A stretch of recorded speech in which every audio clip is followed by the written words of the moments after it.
बड़ी खबर आपके सामने अब रखने जा रहे हैं। जेडीयू विधायक के आवास पर छापेमारी को लेकर खबर आ रही है। जेडीयू विधायक के आवास पर छापेमारी हो रही है। पप्पू पांडे के आवास पर छापेमारी की गई। गिरफ्तारी के लिए अब छापेमारी चल रही है। विधायक और उनके भाई फरार बताए जा रहे हैं। 5 थानों की पुलिस रेड में शामिल बताई जा रही है। जमीन कब्जा करने का इन पर आरोप है। इसके साथ ही भू माफियाओं को संरक्षण देने का भी आरोप लग रहा है। कुचाय कोट थाने में प्राथमिकी दर्ज कराई गई थी। अब देखिए, पप्पू पांडे के आवास पर छापेमारी चल रही है। गिरफ्तारी के लिए भी छापेमारी हो रही है, क्योंकि बताया जा रहा है कि विधायक और उनके भाई फरार हैं और इन पर जमीन कब्जा करने का आरोप लग रहा है। इसके साथ ही भूमाफियाओं को संरक्षण देने का आरोप है। कुचाय कोट थाने में इसको लेकर एफआईआर दर्ज करवाई गई थी और उसके बाद से अब कार्रवाई शुरू हो चुकी है। 5 थानों की पुलिस इसमें बताया जा रहा है कि शामिल है। जेडीयू विधायक के आवास पर छापेमारी हो रही है। ये तस्वीरें आपको दिखा रहे हैं। ये विधायक की तस्वीर भी आप देख रहे हैं। पप्पू पांडे के आवास पर छापेमारी की खबर, लेकिन फिलहाल पप्पू पांडे और उनके भाई कहां हैं इसकी जानकारी नहीं है। लेकिन विधायक और उनके भाई को तलाशने के लिए पुलिस की टीमें लगातार छापेमारी कर रही हैं। जमीन कब्जा का आरोप दोनों पर लग रहा है। इसके साथ ही भूमाफियाओं को संरक्षण देने का भी आरोप है। गोपालगंज के जेडीयू विधायक अमरेंद्र कुमार उर्फ पप्पू पांडे और उनके भाई कुख्यात सतीश पांडे के साथ साथ सीए राहुल तिवारी की मुश्किलें बढ़ती हुई नजर आ रही है। गोपालगंज पुलिस ने कोर्ट से वारंट लेने के बाद इस वक्त विधायक और उनके भाई की गिरफ्तारी के लिए हथुआ थाना क्षेत्र के तुलसिया गांव में छापेमारी कर रही है। विधायक के तुलसिया स्थित आवास पर पुलिस टीम छापेमारी कर रही है। इसके साथ ही पुलिस की दूसरी टीम हथुआ स्थित पेट्रोल पंप पर विधायक का जो आवास है वहां पर छापेमारी कर रही है। तकरीबन 50 गाड़ियों के साथ पुलिस टीम इस वक्त विधायक के आवास पर पहुंची है और चारों तरफ से घेराबंदी कर रेड कर रही है। हालांकि विधायक और उनके भाई भूमिगत बताए जा रहे हैं और पुलिस का कहना है कि दोनों फरार अभियुक्तों की गिरफ्तारी के लिए लगातार छापेमारी चल रही है। गोपालगंज के एसपी विनय तिवारी इस केस की लगातार मॉनिटरिंग कर रहे हैं और बता दें कि कुचायकोट थाना क्षेत्र के बेलवा गांव में जमीन के फर्जीवाड़े को लेकर एक एफआईआर पुलिस ने दर्ज किया था और 1 अप्रैल को इस एफआईआर में विधायक अमरेंद्र कुमार उर्फ पप्पू पांडे, उनके भाई कुख्यात अपराधी रहे सतीश पांडे और सीए राहुल तिवारी को भी साजिशकर्ता के रूप में अभियुक्त बनाया था और इसके बाद से इनके विरुद्ध गैर जमानती वारंट लिया गया और ये वारंट लेने के बाद पुलिस अब जो है गिरफ्तारी के लिए छापेमारी कर रही है। एसपी विनय तिवारी का कहना है कि कोर्ट ने वारंट जारी किया है, इसलिए अभियुक्तों की गिरफ्तारी के लिए छापेमारी की जा रही है। ऐसे गोपालगंज पुलिस विधायक की गिरफ्तारी के लगातार दबिश बढ़ा रही है और गिरफ्तारी के लिए छापेमारी कर रही है। उससे राजनीतिक गलियारों में हड़कंप मचा हुआ है। देखने वाली बात है कि गोपालगंज पुलिस आगे क्या कुछ कार्रवाई कर पाती है। गोविंद कुमार, न्यूज 18, गोपालगंज। और चलिए अब आपको जेडीयू एमएलए अमरेंद्र पांडे के बारे में बताते हैं। अमरेंद्र पांडे उर्फ पप्पू पांडे का ये पूरा मामला क्या है, ये ग्राफिक्स के जरिए अब आपको समझा रहे हैं। जेडीयू एमएलए अमरेंद्र पांडे उर्फ पप्पू पांडे गोपालगंज के कुचाय कोट से एमएलए हैं और बेलवा गांव में जमीन कब्जा का आरोप इन पर लग रहा है और इसके साथ साथ भू माफियाओं को संरक्षण देने का भी इन पर आरोप लग रहा है। जानकारी यह भी है कि फर्जी दस्तावेज से पूरा खेल खेला जा रहा था, यह आरोप भी इन पर लग रहा है। 1 अप्रैल को कुचाय कोट थाने में एफआईआर दर्ज करवाई गई थी और उसी एफआईआर के बाद अब ये कार्रवाई शुरू हुई है। जितेंद्र कुमार राय ने दर्ज कराई थी एफआईआर। सिवान का भू माफिया भोला पांडे गिरफ्तार हुआ और मामले में कुल 4 आरोपियों की गिरफ्तारी हो चुकी है। पूछताछ में एमएलए पप्पू पांडे का नाम सामने आया। पूरा मामला एमपी एमएलए कोर्ट में पहुंचा। कोर्ट से गैर जमानती वारंट जारी किया गया और इसके बाद देखिए, भाई सतीश पांडे के खिलाफ भी वारंट जारी किया गया। सहयोगी राहुल तिवारी के खिलाफ भी वारंट जारी किया गया और वारंट के बाद से पप्पू पांडे लापता बताए जा रहे हैं। पप्पू पांडे कहां पर हैं, वो भूमिगत हो गए हैं, इसकी जानकारी अब तक सामने नहीं आ रही है, लेकिन उनको तलाशने के लिए लगातार वहां पर छापेमारी चल रही है। गोपालगंज और उसके आसपास के इलाकों में लगातार पुलिस की टीम दबिश दे रही है।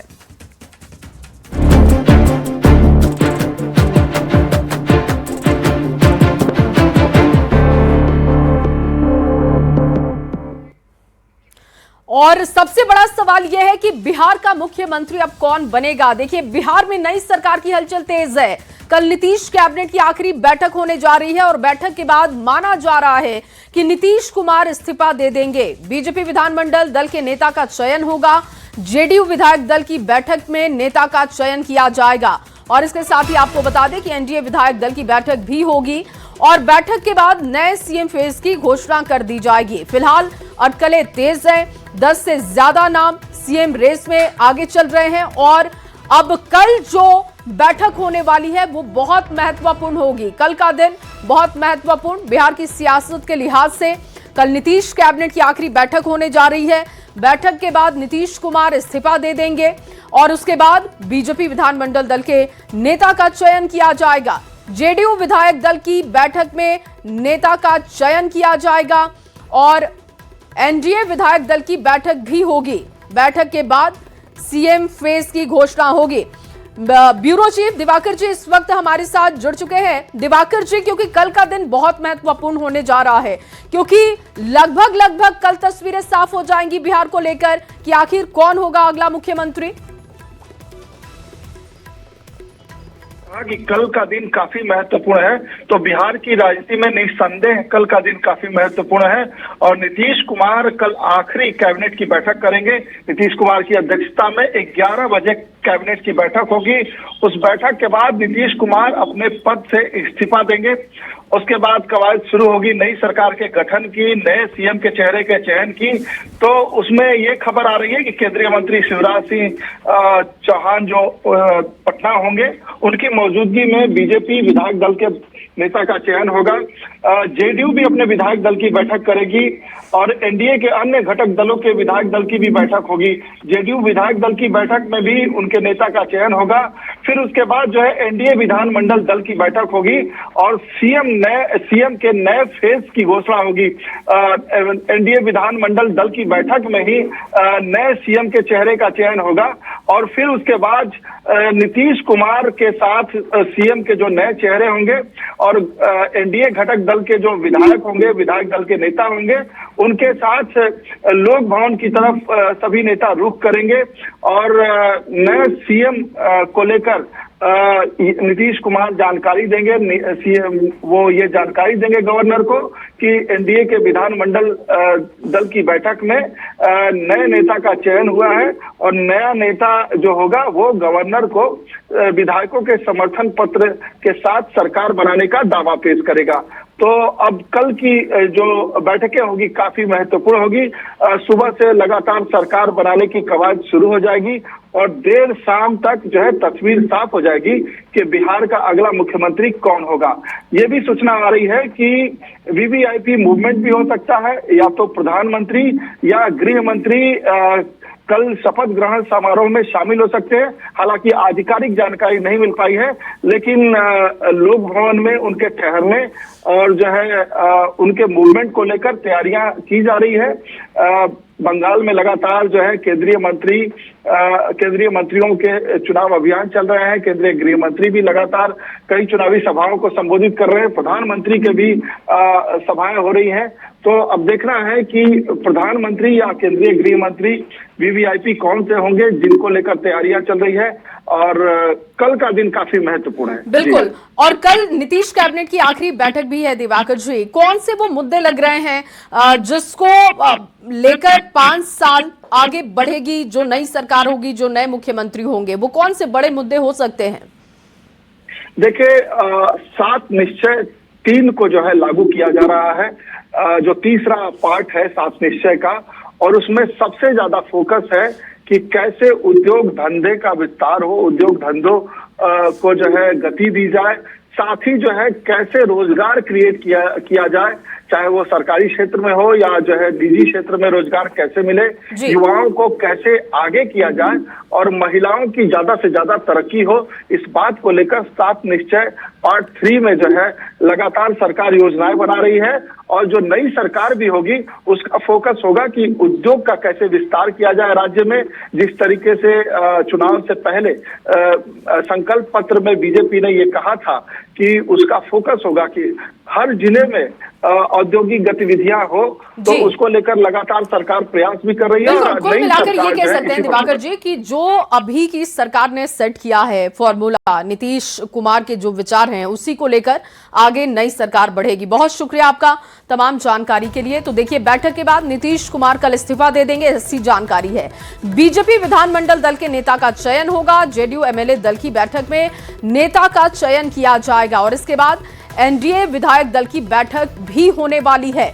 हलचल काफी तेज रहेगी कल, और कल शाम तक तस्वीरें साफ हो जाएंगी कि आखिर बिहार का अगला सीएम कौन होगा। और बिहार में जैसे जैसे गर्मी बढ़ रही है, तापमान चढ़ता जा रहा है, वैसे ही वैसे सियासी तपिश भी बढ़ती जा रही है। और देखिए, अब इंतजार है नई सरकार का, बस 2 दिन का ये इंतजार करना है। और जो हलचल रहने वाली है उसकी जानकारी हम आपको दे रहे हैं। पटना में जो हलचल रहेगी, सीएम से मिलेंगे जेडीयू के नेता, इसके बाद पटना में ही शिवराज सहमति बनाएंगे। शिवराज कल पहुंचेंगे वहां पर। नीतीश कैबिनेट की कल आखिरी बैठक होने जा रही है, जिसमें कई मुद्दों पर चर्चा की जाएगी। 14 अप्रैल यानी कि कल का दिन, बैठक के बाद इस्तीफा नीतीश कुमार दे देंगे। कहा जा रहा है कि कल जैसे ही नीतीश कैबिनेट की आखिरी बैठक होगी और उसके बाद इस बैठक के बाद नीतीश कुमार सीएम पद से इस्तीफा दे देंगे। इधर जेडीयू के राष्ट्रीय कार्यकारी अध्यक्ष संजय झा ने कहा कि नई सरकार के गठन को लेकर कहीं कोई दिक्कत नहीं है, सब कुछ तय है, कार्यक्रम के तहत सब कुछ चल रहा है। मुख्यमंत्री नीतीश कुमार खुद भी सारी चीजों पर नजर रख रहे हैं। चल रहा है? हाँ, कोई सब कुछ स्मूथली है। कहीं कोई जैसे इस तरीके से जो वो है, वो हम लोग पहले भी कहा है कि कहीं कोई समस्या नहीं है। एज पर प्लान सारा चीज चल रहा है और मुख्यमंत्री जी खुद भी सारी चीज को मॉनिटर कर रहे हैं। तो लगातार हलचल तेज है, बयान भी लगातार सामने आ रहे हैं। बिहार की राजनीति के लिए ये काफी अहम समय है और जल्द ही बिहार को नया मुख्यमंत्री मिलने वाला है और उसको लेकर सीएम आवास पर आज सुबह से ही हलचल तेज दिख रही है। सत्ता के नए समीकरण को अंतिम रूप देने के लिए लगातार बैठकों का दौर जारी है। सरकार के गठन से जुड़े कई अहम फैसले लिए जाएंगे। बिहार के लिए अगले 48 घंटे बेहद महत्वपूर्ण है, क्योंकि अगले 48 घंटे में बिहार को अगला मुख्यमंत्री मिल जाएगा और उसके लिए आज सीएम आवास पर भी जो गतिविधियां हैं वो तेज नजर आ रही है। कल भी बैठकों का दौर सीएम आवास पर जारी रहा और आज भी यहां पर हलचल तेज ही रहेगी। सत्ता के नए समीकरण को अंतिम रूप देने के लिए लगातार बैठकों का दौर यहां पर आज जारी रहेगा। सरकार के गठन से जुड़े तमाम अहम फैसले आज सीएम आवास से ही लिए जाएंगे। इस मीटिंग्स में ये तय हो जाएगा कि जनता दल यूनाइटेड यानी जेडीयू की ओर से कौन उप मुख्यमंत्री का फेस होगा, नई सरकार में किन चेहरों को मंत्री पद की जिम्मेदारी मिलेगी। मंत्रिमंडल के आकार से लेकर नए और पुराने चेहरे के संतुलन तक हर पहलू पर आज गहन मंथन सीएम आवास पर होने वाला है। पूरी प्रक्रिया में जेडीयू के वरिष्ठ जो नेता हैं वो अपनी महत्वपूर्ण भूमिका निभाएंगे, जिसमें मंत्री ललन सिंह की भूमिका भी बेहद अहम मानी जा रही है, जो आज सीएम आवास पहुंचकर अंतिम रणनीति तय करने वाले हैं। इसके अलावा जेडीयू के कार्यकारी अध्यक्ष संजय झा, वरिष्ठ मंत्री विजय चौधरी और विजेंद्र यादव समेत कई नेता मुख्यमंत्री आवास आज पहुंचेंगे और पूरा जो खाका है उसको तैयार करेंगे। कैबिनेट की बैठक करते आ रहे हैं, लेकिन कल अंतिम बैठक होगी और बैठक के बाद नीतीश कुमार मुख्यमंत्री पद से इस्तीफा दे सकते हैं और इसी बीच मौजूदा सरकार का कार्यकाल भी समाप्त हो जाएगा। इसके तुरंत बाद एनडीए विधायक दल की बैठक भी हो सकती है, जिसमें नए नेता का चुनाव किया जाएगा। बीजेपी की ओर से इस प्रक्रिया को सुचारू रूप से संपन्न कराने के लिए केंद्रीय कृषि मंत्री शिवराज सिंह चौहान को पर्यवेक्षक नियुक्त किया गया है। उनकी मौजूदगी में विधायक दल की बैठक में नए मुख्यमंत्री के नाम पर मुहर लगेगी। यानी अगर हम पूरी तरीके से देखें तो अगले 48 घंटे बेहद ही महत्वपूर्ण है बिहार के लिहाज से। मुख्यमंत्री नीतीश कुमार कल इस्तीफा देंगे, कैबिनेट की अंतिम बैठक भी लेंगे और उससे पहले आज सीएम आवास पर जो हलचल है वो तेज नजर आ रही है। आज महत्वपूर्ण बैठकों का दौर जारी रहेगा। नया मंत्रिमंडल कैसा होगा, कौन कौन से उसमें चेहरे होंगे और किसे क्या जिम्मेदारी दी जाएगी, बिहार का उप मुख्यमंत्री कौन होगा, इन तमाम बातों पर आज रणनीति बनाई जाएगी और कल का दिन बेहद महत्वपूर्ण होगा। कल मुख्यमंत्री इस्तीफा देंगे और अगले 48 घंटे में बिहार को अगला मुख्यमंत्री मिल जाएगा। कैमरामैन अजय दुबे के साथ विनीता मिश्रा, न्यूज़ 18 पटना। तो बिहार में सियासी हलचल तेज है, लेकिन यह साफ हो चुका है कि इस बार बिहार में सरकार की स्टीयरिंग बीजेपी के हाथों में आ रही है और ऐसे में अब बिहार की सियासत के सामने यक्ष प्रश्न यही है कि नीतीश कुमार के बाद अगला मुख्यमंत्री कौन होगा। तो बीजेपी फिलहाल इस रेस में किसे शामिल कर रही है, ये देखिए तस्वीर। सीएम की रेस में कौन कौन है? विजय सिन्हा डिप्टी सीएम, सम्राट चौधरी डिप्टी सीएम यानी कि दोनों ही डिप्टी सीएम, इसके अलावा रेणु देवी, संजीव चौरसिया, जनक राम भी इसमें है, रमा निषाद और धर्मशिला गुप्ता का नाम भी चल रहा है। इसके अलावा देखिए मंगल पांडे स्वास्थ्य मंत्री, वो भी इस रेस में है। डॉक्टर संजय जायसवाल, उनका नाम भी आ रहा है। नित्यानंद राय का नाम भी आ रहा है और दोनों ही डिप्टी सीएम का नाम आ रहा है।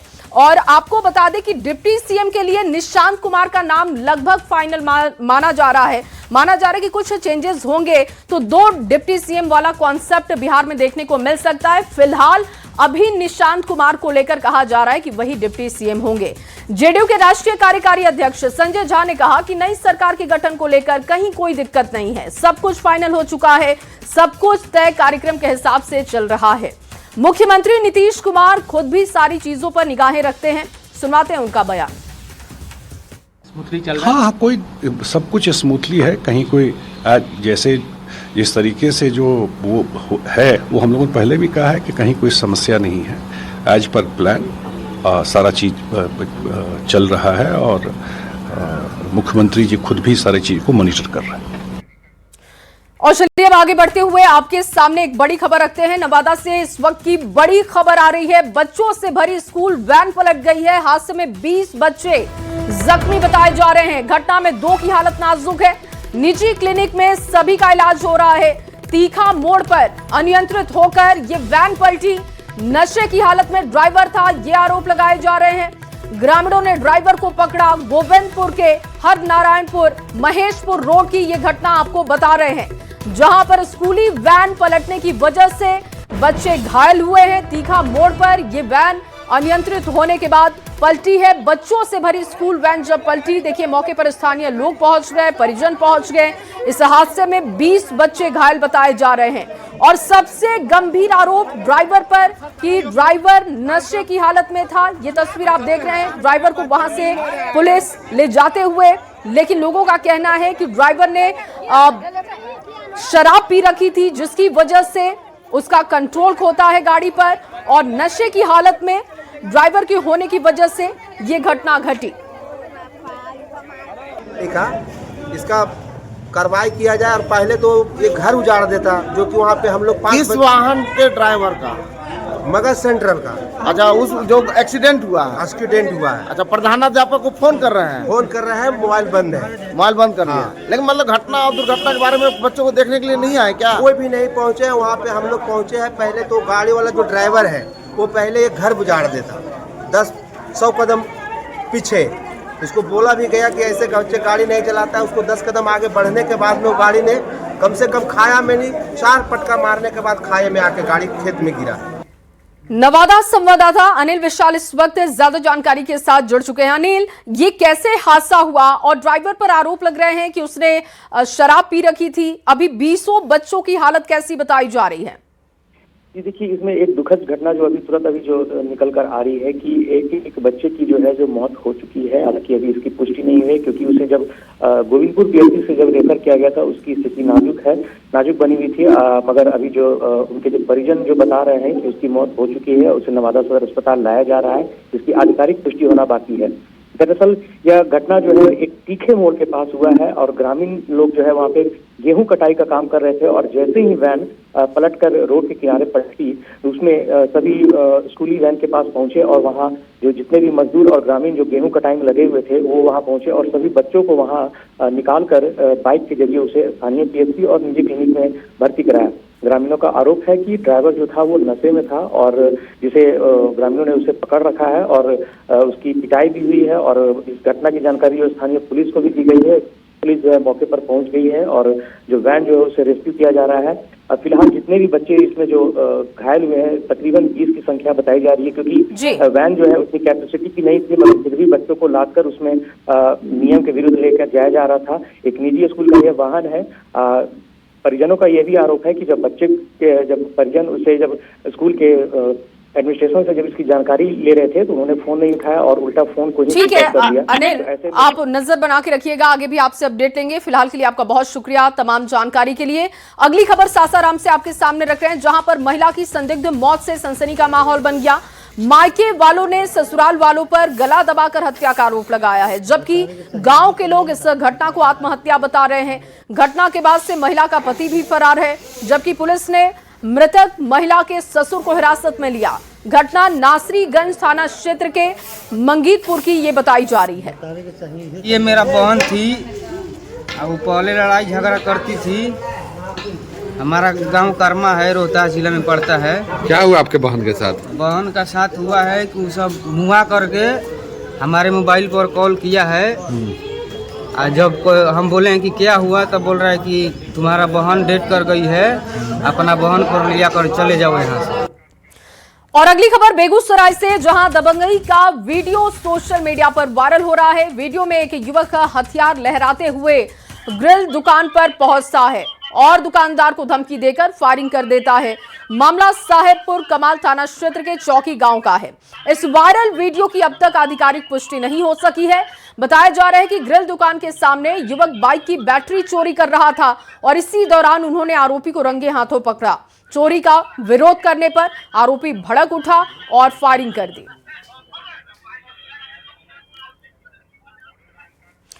और अगली खबर सीतामढ़ी से अब आपके सामने रख रहे हैं, जहां पर सदर अस्पताल को दलालों के चंगुल से मुक्त कराने के लिए जिला प्रशासन ने अभियान की शुरुआत कर दी है। अस्पताल परिसर में लगे सीसीटीवी कैमरों के जरिए दलालों की पहचान हो रही है। अस्पताल के आसपास अवैध रूप से संचालित नर्सिंग होम पर भी प्रशासन ने शिकंजा कसा। स्वास्थ्य के क्षेत्र में सबसे बड़े अस्पताल के रूप में पहचान रखने वाला यह सीतामढ़ी का सदर अस्पताल है और हम आपको तस्वीरों के जरिए दिखाने की कोशिश करते हैं कि सीतामढ़ी सदर अस्पताल को अब दलालों से पूरी तरीके से मुक्त करने को लेकर सीतामढ़ी के जिलाधिकारी ने एक विशेष अभियान चलाया है। सीतामढ़ी के जिलाधिकारी ने सीसीटीवी कैमरे के जरिए दलालों पर निगरानी रखने का निर्देश जारी किया है और अनावश्यक तरीके से जो सदर अस्पताल परिसर में कोई भी व्यक्ति घूमते नजर आता है तो उस पर विशेष कार्रवाई करने का निर्देश जारी किया गया है। इतना ही नहीं, सीतामढ़ी सदर अस्पताल के आसपास जो भी अवैध रूप से नर्सिंग होम संचालित है उनको भी डीएम के निर्देश पर लगातार सील किया जा रहा है। सदर अस्पताल के उपाधीक्षक है सर, किस तरह का अभियान चलाया जा रहा है दलाल को लेकर? हम लोग के यहाँ जो भी पेशेंट आते हैं हॉस्पिटल में और उनके साथ जो भी उनके साथी आते हैं या अटेंडेंट आते हैं, उनको प्रॉपर सुविधा मिले, प्रॉपर गाइडेंस मिले, हम लोग इसका पूरा ख्याल रख रहे हैं।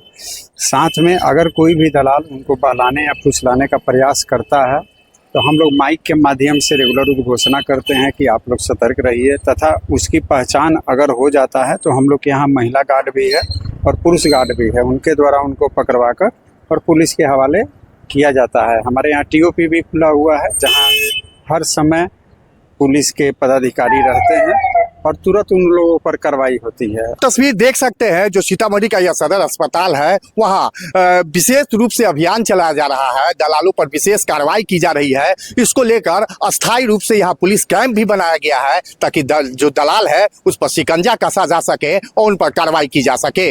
राकेश सज्जन, न्यूज़ 18 सीतामढ़ी। और फिलहाल